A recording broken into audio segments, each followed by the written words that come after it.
My half-sister showed up with a duffel bag. Dad kicked her out because she refused to help him destroy me, so we exposed his plan in court. I'm 32 now, and if you had asked me who my parents were when I was 16, I could have given you 2 different answers on separate days because they didn't fight for me. Not throughout the divorce, not afterward, not once. I was 11 years old when they split up, and I vividly remember sitting on that sticky leather bench outside the courtroom, swinging my legs back and forth as they argued about furniture and car payments. No one mentioned where I would go. There was no visiting schedule, custody fight, or teary discussions over who loved me more. Only stillness, as if I were an afterthought. Neither wanted to make a claim. The court eventually had to ask, literally halting the proceedings. Who's taking custody of the child? My father looked at my mother. She gazed at him. My mother then shrugged and added, in the most nonchalant tone I've ever heard, he's probably better off with your sister. She's stable. That's when I discovered I was optional. God bless my aunt, who took me in without hesitation. She wasn't wealthy, far from it. But she provided me a place, hot meals, and a level of stability that my parents couldn't match. Aunt Helen sat through every parent-teacher conference, stood clapping in the back row at my high school graduation, and gently handed me a box of Kleenex when I did not get into my first-choice college. She never attempted to perform the mother role. She just showed up.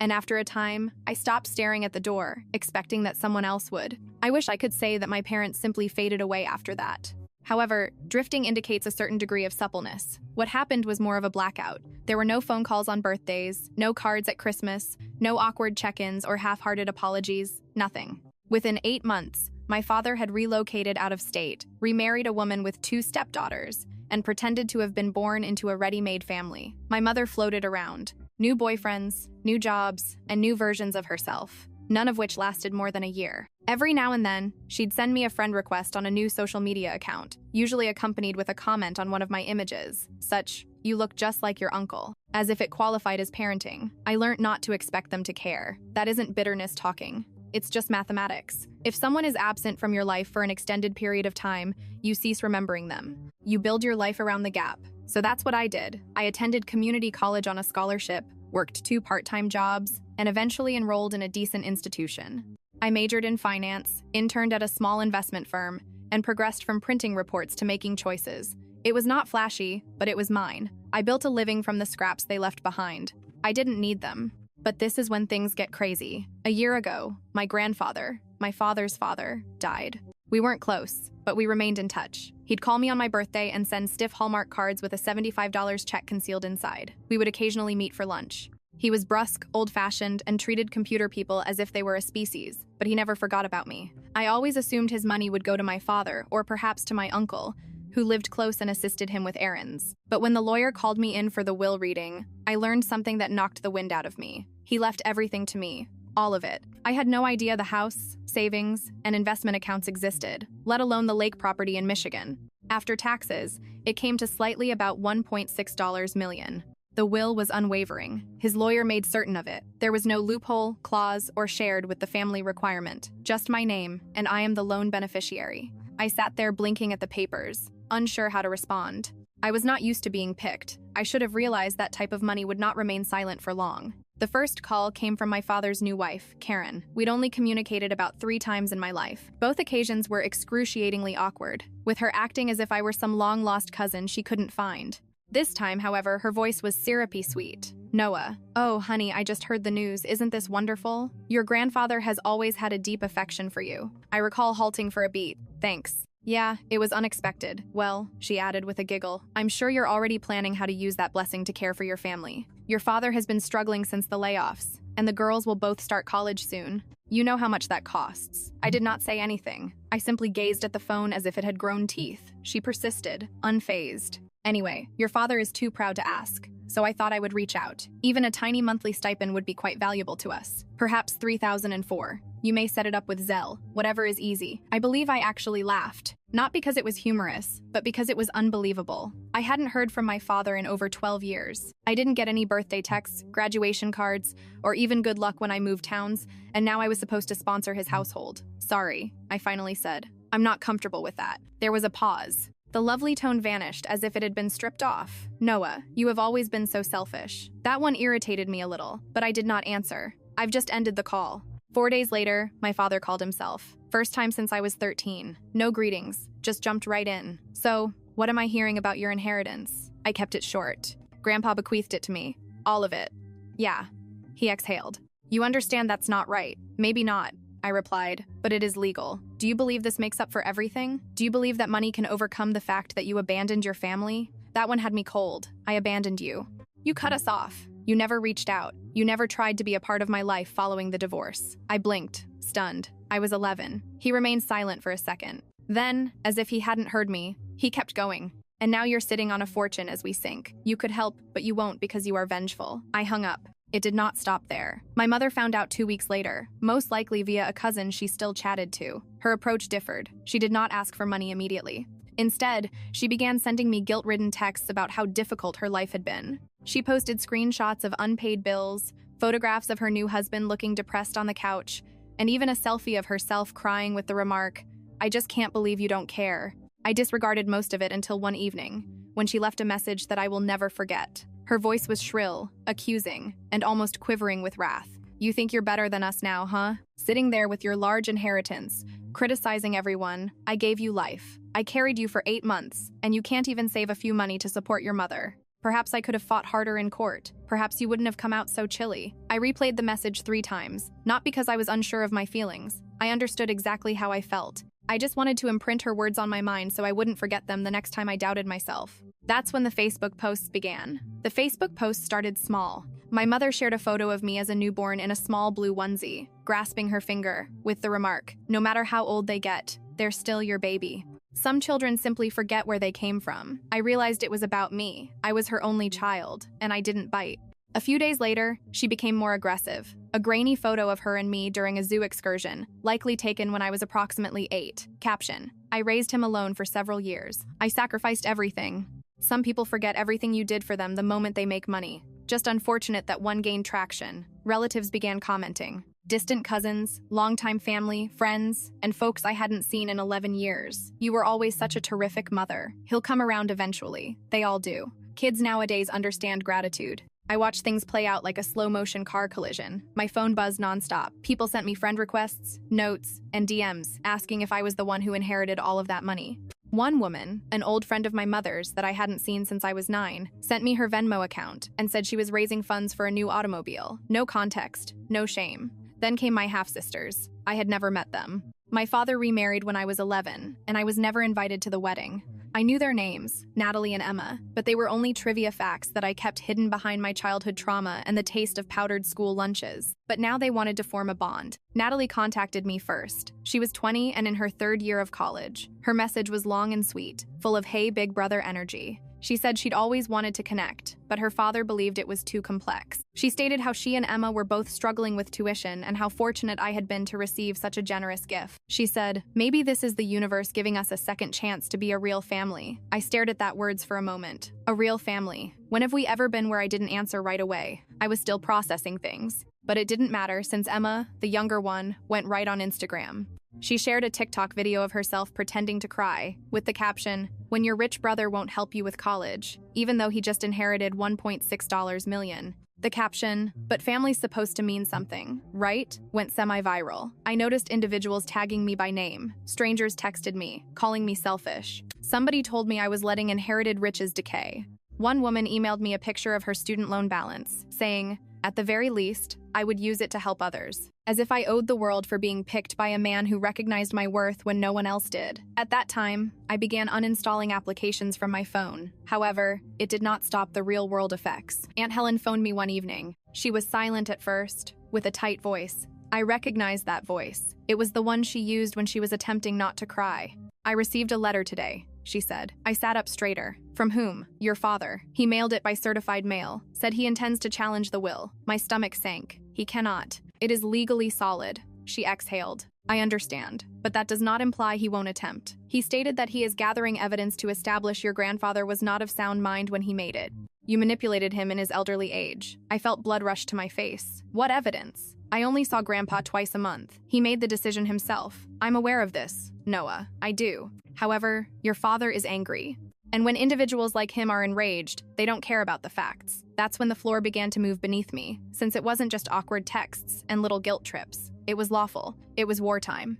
And I was the target. Over the next few months, letters began to arrive from lawyers, family members, and individuals professing to be worried about asset distribution. One man even claimed to be Grandpa's business partner and that he was due money. Nothing held up legally, but it was exhausting. Every time I thought it was ended, another envelope arrived in my mailbox. Throughout it all, my mother stayed busy online. She launched a GoFundMe page titled "Single Mom of 32 Years Facing Eviction and Family Abandonment Story." The page featured images of her looking sickly and dramatic, as well as a long fabricated story about how she raised a son alone after his deadbeat father vanished, and how money turned him into someone vicious and cold. She never spoke my name, but it was evident. People commented, "Is this about Noah, the one who got the inheritance?" One even shared a link to an article regarding Grandpa's estate.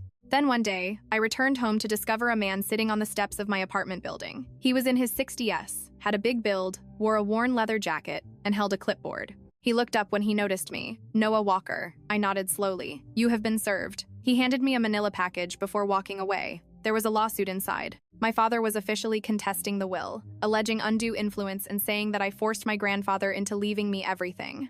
It was full of ambiguous wording and flimsy claims. Noah paid numerous visits to his granddad in secret. Noah has a history of manipulative and self-centered behavior. There is cause to assume Noah took advantage of an elderly man's diminishing mental abilities. I sat on the couch for several hours, simply staring at the pages. My entire body felt numb.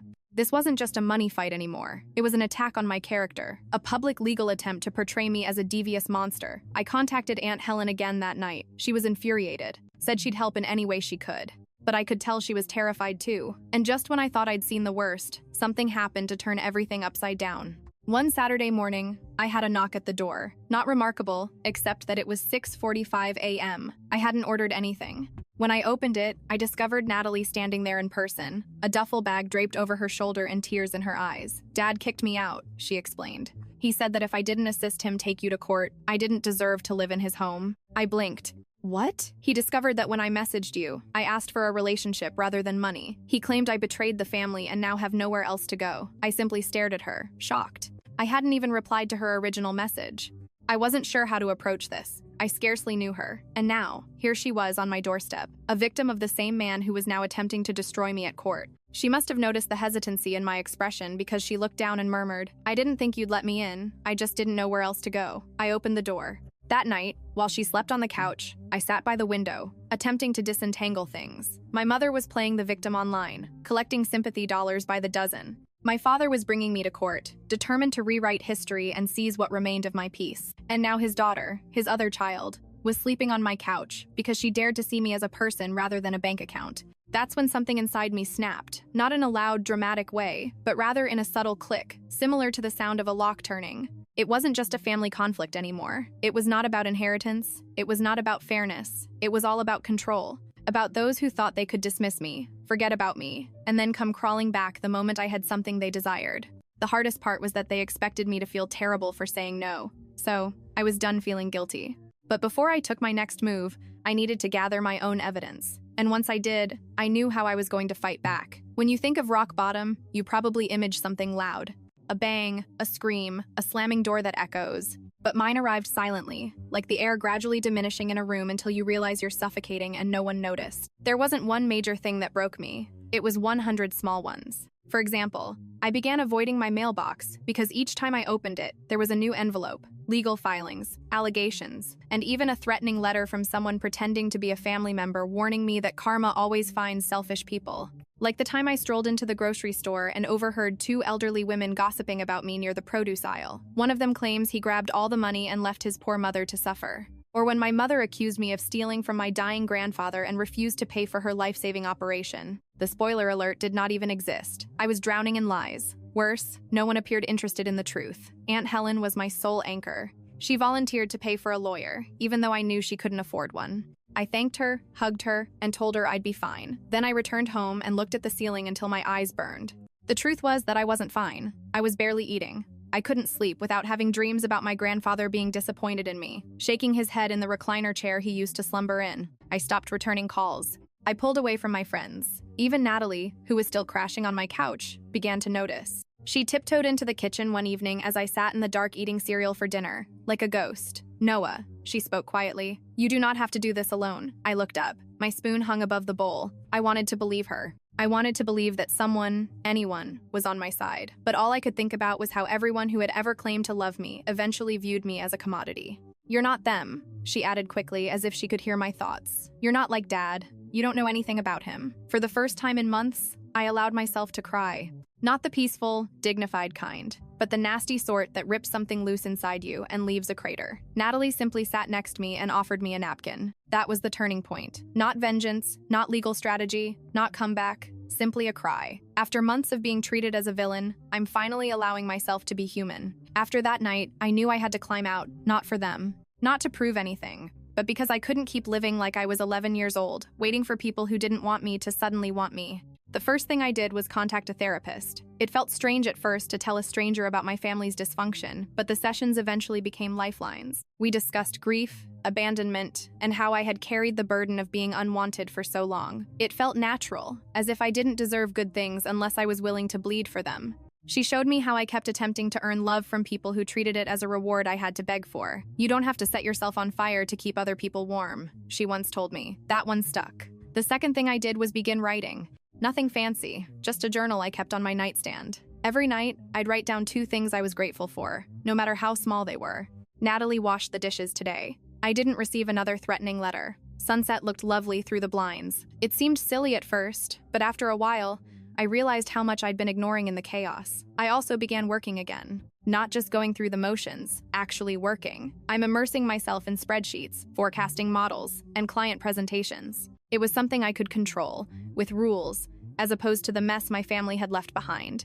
Ironically, that focus was noticed. A senior partner approached me one afternoon and asked, "You've been different lately, sharper. Are you interested in taking on something bigger?" I almost said no. I almost retreated into the shell I had been living in. But then I reflected on everything I'd survived: silence, lawsuits, and gaslighting. I said yes. The promotion included more hours, more responsibility, and more money. I did not touch the inheritance. It sat in a separate account, untouched, while I rebuilt myself through my own hard work, successes, and sweat. Meanwhile, Natalie and I began talking. Really talk about our lives, not money, lawsuits, or the mess our father caused. She described how isolated she felt growing up, how their home was like a museum, and she had to walk on eggshells. How their mother once told her that loyalty was more important than truth. How she was always aware of me but was told I abandoned the family for money and spite. But it never made sense. She said one evening, "You were just a child when it all happened. Kids do not abandon their families. Families abandon them." It hit me like a brick, because she wasn't just referring to me. She was also talking about herself. I helped her enroll in a nearby community college. She took a part-time job at a bookstore and began making friends. She gradually began to find her own rhythm, and I realized we weren't just surviving anymore. We were quietly rebuilding brick by brick, but the peace did not last long. One morning, I received an email from my lawyer with an unsettling subject line: "New submission in the inheritance case. Key evidence has been filed." I clicked to open it. Inside was a PDF attachment. I downloaded it expecting the same baseless accusations, but what I witnessed chilled me. My father and mother exchanged an email, dated 5 weeks before my grandfather died. They intended to split the inheritance. The messages were casual and familiar, as if this wasn't their first scheme. "Dad still hasn't updated the will, but he's old and confused. You know, Noah won't know what to do with it. Mom, just keep pushing. Remind him of his promise to help you when he retired. Play the sympathy card.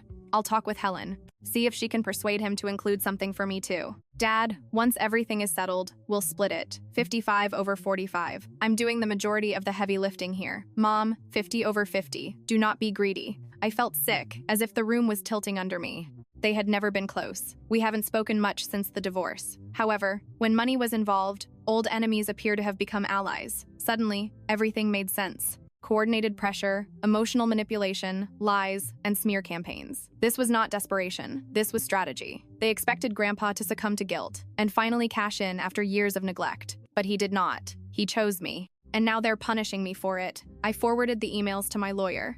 He was stunned. "This is enormous. We can make use of this." I knew we would, but I knew something else. It wasn't just about the court anymore. This was personal. They attempted to erase me as a child. Then they attempted to exploit me as an adult. When both failed, they went after my name, integrity, and peace. But they made a mistake. They underestimated who I'd become when I had nothing else to lose. And if they thought they could scheme in the shadows without repercussions, they were about to discover exactly what kind of man they had created. Every story has a pivotal moment where survival becomes strategy and wounds become weapons. For me, that moment came while I was sitting alone at my desk, rereading the email chain between my parents. Two people who hadn't spoken kindly to each other in over 17 years suddenly joined forces to steal what wasn't theirs. That betrayal did not strike me like a punch. It sank slowly, like ink spreading through paper, and it changed everything. For the first time in my life, I didn't feel defensive. I wasn't avoiding guilt trips or shaking with the weight of silence. I now had power, evidence, and leverage, not only legally but also emotionally, because those emails were about more than just the will. They confirmed what I had spent the majority of my life trying to forget, that I was never more than a bargaining chip for either of them, that they could plot behind my back while claiming I was the issue, that their understanding of family was always transactional. I was not going to let them rewrite history and walk away unscathed. But I wasn't going to go down to their level either. There are no public call-outs or social media rants. I wanted something quieter, smarter, and more permanent. I wanted a thorough reckoning, so that they never mistook my kindness or silence for weakness again. So I started planning. The initial step was legal. I forwarded the email thread to my lawyer, Nathan, a guy who looked like he belonged in a GQ spread but spoke like a math professor. He read the emails 3 times before leaning back in his chair, lacing his fingers behind his head, and saying, "Well, this changes everything." Nathan moved quickly. He filed a formal response to the lawsuit, attaching the emails and requesting that the court dismiss the case due to clear evidence of bad faith and attempted manipulation. He also filed a counterclaim for defamation and emotional distress, accompanied by screenshots of the Facebook posts, TikTok smear campaign, and GoFundMe, which raised nearly $14,000 through a web of lies. The best part was that all of the donations were traceable, including names, amounts, and dates. Some of them were from extended family members who later sent me nasty messages. Once we filed, I knew the next hearing would be pivotal. But I didn't want to wait for justice in a courtroom, so I turned inward and began building my case outside of the legal framework. I hired a private investigator. His name was Jack, and he was an ex-military with soft-spoken eyes that made you feel as if he already knew the worst thing you'd ever done.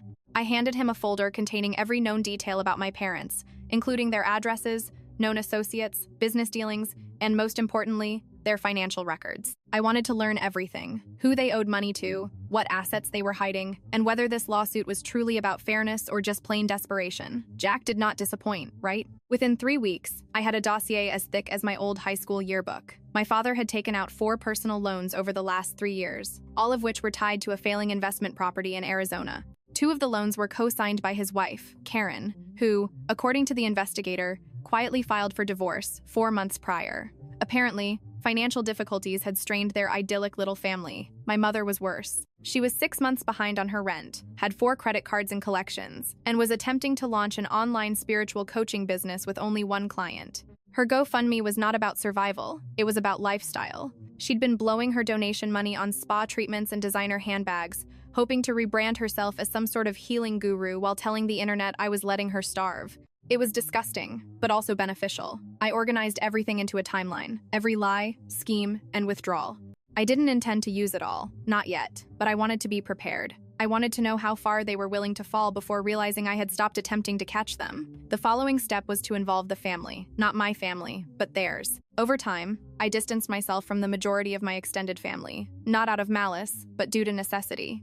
I was tired of pretending we had anything in common besides our blood, but now I needed them to understand the truth. Not the version my mother fed them in cryptic posts or whispered rumors, but the real deal. So I invited a few of them to have lunch quietly and separately. I did not ambush them. I simply asked for their time and informed them that I wanted to explain my side. One of the first to agree was my Aunt Diane, my mother's older sister. She arrived at the cafe wearing oversized sunglasses and a guarded expression. I knew she had seen the GoFundMe. I knew she believed it to some extent, but I also knew something else. Aunt Diane had always despised liars. I slid a printout of the email thread across the table and said nothing. She reread it 3 times. Her face turned pale. "This is real," she whispered. I nodded. I didn't have to say much after that. I allowed the truth to do the heavy lifting. I showed her the donation trail, the text my mother had sent me, as well as the photos from her alleged eviction, which were actually stock images from Google. I watched as the narrative she had clung to began to crumble in her mind.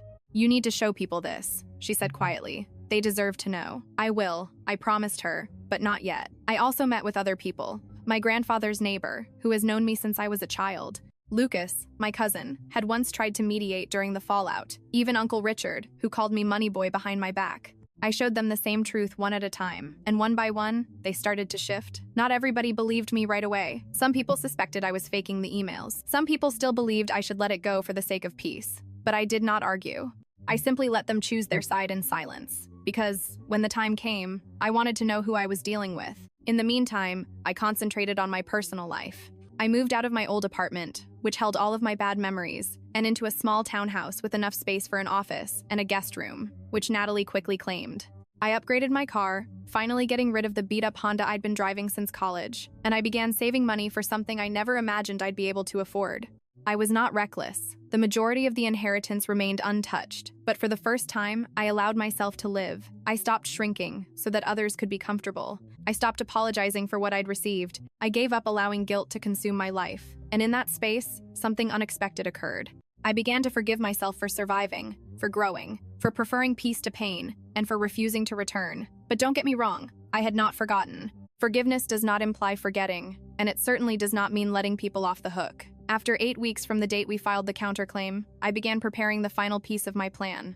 I began writing letters, not legal documents or cease and desist notices. Handwritten, personal, and honest letters to my father, mother, and extended family members who discovered me online. One was for family friends who donated to the GoFundMe and then messaged me, saying, "I hope you can sleep at night." Each letter told the same story. Mine without rage or name-calling. Just the facts, the pain, the choices, the silence, and, most importantly, the truth about the people who attempted to manipulate an elderly man's legacy and then blamed me when things did not go their way. I didn't intend to send them right away, but I wanted to have them ready. I wanted them polished so that when the courtroom doors opened and the lies collapsed under the weight of the truth, they could hear it directly from me. Not from a lawyer or a judge, but from the abandoned boy who grew into a man. But, Natalie, there was one more piece left. She had been quiet for a while, keeping her head down, working her shifts, and studying diligently. But I could tell that something was eating at her. One evening, I found her sitting in the kitchen, a blank notebook open in front of her. "What's up?" I inquired. She looked up, her eyes red. "Do you think it's wrong for me to testify?" I blinked. "Testify in court about Dad? How he talks about you? How he planned all of this? I still have the texts." I sat across from her. "You do that." She nodded. "I want to." And with that, the final piece was in place. I had the documents, the timeline, the paper trail, the emotional repercussions, and now I had a witness. One they couldn't deny, one they didn't see coming. I reached across the table to squeeze her hand. "So let's do it."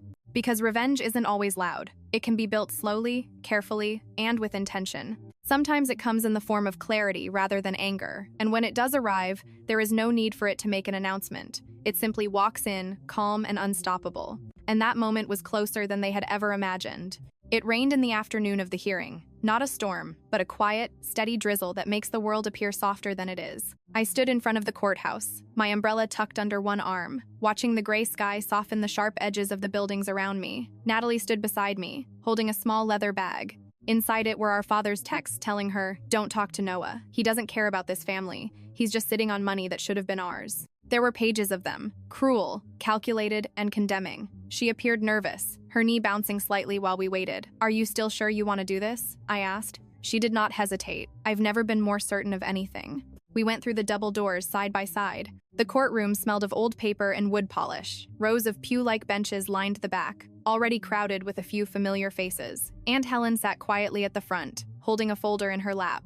Behind her are my Uncle Richard, Aunt Diane, and even my cousin Lucas, all people who had previously believed the lies. Now they were here to witness the truth. My father sat across the aisle, his lawyer whispering in his ear. He appeared tired, not from age, but from being exposed. He did not meet my gaze. My mother sat in the second row behind his table. She wore a black dress as if she were going to a funeral, complete with a dramatic scarf and large sunglasses. It was very theatrical, almost comical. I wondered if she had practiced her facial expressions in the mirror that afternoon. When the judge entered, the entire room rose. I'm not going to go over every legal detail with you. There were motions, objections, and statements. But what is important, what really matters, is when the emails were presented. Nathan, my lawyer, stood calm and confident. He said, "Your Honor," and placed the printed emails on the evidence table. "We have reason to believe that this case is not only baseless, but also fraudulent in intent. These communications between the plaintiff and a third party clearly show a deliberate attempt to influence the deceased's will for personal gain,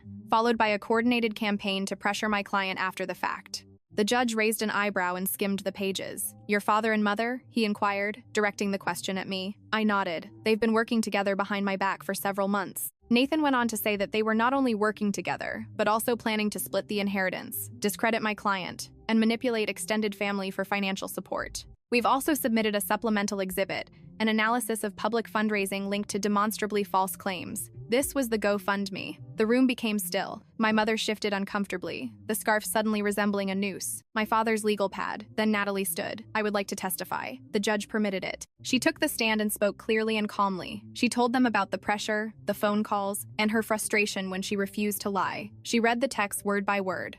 The courtroom was small, but it felt like everyone was holding their breath. When she finished, the judge leaned forward, his fingers steepled. "Do you believe your father's intentions in filing this suit were genuine?" "No," Natalie replied. "He wanted money. That's all it ever was." The judge gave a slow nod and returned his attention to Nathan. "Do you have any additional evidence to submit?"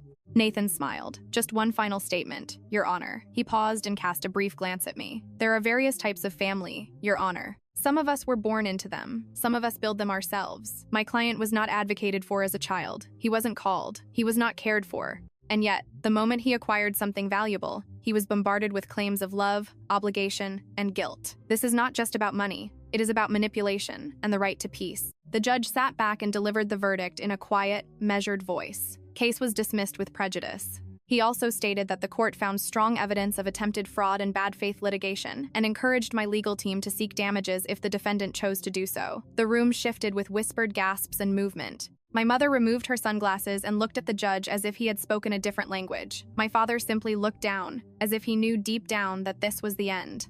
And it wasn't just the end of the case. It was the end of their control, because what happened after the verdict was unavoidable. I released the letters, at least all of them, folded into stamped envelopes and delivered to every friend, relative, and supporter who had believed the story they had spun. I did not gloat. I did not rage. I simply relayed the story. I shared the emails, screenshots, legal dismissal, and, most importantly, the truth that I had been left behind multiple times and had survived. The repercussions came quickly. The GoFundMe page was reported and taken down within 48 hours. Donors started demanding refunds. Someone even threatened to sue my mother for fraud. Her spiritual coaching website went down 2 weeks later. Friends have unfollowed her. Comments have disappeared. Her name, which had previously been used to paint me as heartless, began to vanish entirely from conversations. Karen finalized her separation from my father, sold their home, and relocated across the country with her daughters. Natalie told me he tried to call her for weeks after the hearing, leaving voicemails filled with apologies, guilt trips, and desperation.